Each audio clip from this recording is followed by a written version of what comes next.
सावधान मां लक्ष्मी ने स्वयं कहा है, अगर घर की यह 5 चीज किसी को दे दी जाए तो धन संपत्ति ही नहीं, सुख शांति भी सदा के लिए छीन जाएगी। क्या आप जानते हैं आपके घर की 5 साधारण चीजें ही आपकी किस्मत तय करती है। मां लक्ष्मी ने चेतावनी दी है, गलती से भी इन्हें दान कर दिया तो घर में आ जाएगी भयंकर गरीबी। बहुत समय पहले प्राचीन भारत के एक छोटे से नगर विशालपुर में एक साधु का आश्रम था।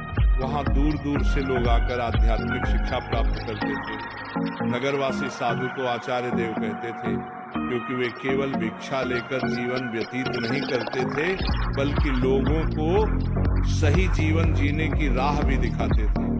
विशालपुर नगर समृद्ध था, लोगों के घर धन धान गहनों और रत्नों से भरे रहते थे। नगरवासी मानते थे कि ये सब माता लक्ष्मी की कृपा से ही है। नगर के बीचों बीच माता लक्ष्मी का एक भव्य मंदिर था। रोज शाम को वहां दीपक जलाए जाते, घंटियों की ध्वनि गूंजती और पूरा वातावरण श्री हरिश्री महालक्ष्मी नमः के मंत्रों से पवित्र हो जाता। लेकिन एक परिवार ऐसा भी था जो नगर में सबसे समृद्ध होने के बावजूद धीरे धीरे कंगाल होने की ओर बढ़ रहा था। यह परिवार था वासुदेव जी का। वासुदेव जी नगर के सबसे बड़े व्यापारी थे। उनके पास सोने चांदी के ढेर थे, नौकर चाकर थे और अनाज के कोठार भरे रहते थे। फिर भी कुछ वर्षों के भीतर उनका घर वीरान होने लगा। धन की जगह कर्ज बढ़ने लगा, नौकर छोड़कर जाने लगे और घर में अशांति फैल गई। लोग हैरान थे कि ऐसा क्यों हो रहा है, आखिर माता लक्ष्मी की कृपा एक समृद्ध घर से क्यों उठ गई। वसुदेव जी भी परेशान थे। एक रात वे चिंतित होकर सो रहे थे, तभी उन्हें एक स्वप्न आया। स्वप्न में माता लक्ष्मी प्रकट हुई। उनके मुखमंडल से दिव्य आभा निकल रही थी।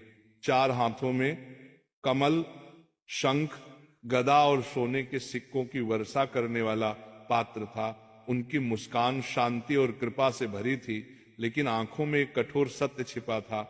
माता बोली, वासुदेव तुम दुखी क्यों हो? क्या तुम्हें याद नहीं कि धन की रक्षा करना भी एक तपस्या है?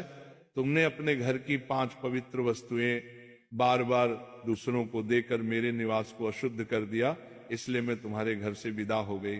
वासुदेव ने हाथ जोड़कर कहा, मां मुझे क्षमा करें, कृपया मुझे बताइए कि वे 5 वस्तुएं कौन सी हैं जिन्हें देने से घर में गरीबी आती है। माता ने कहा, यह रहस्य मैं बताऊंगी, परंतु ध्यान रहे ये केवल तुम्हारे लिए नहीं बल्कि पूरे नगर और संसार के लिए शिक्षा है। 5 वस्तुएं कभी भूलकर भी घर से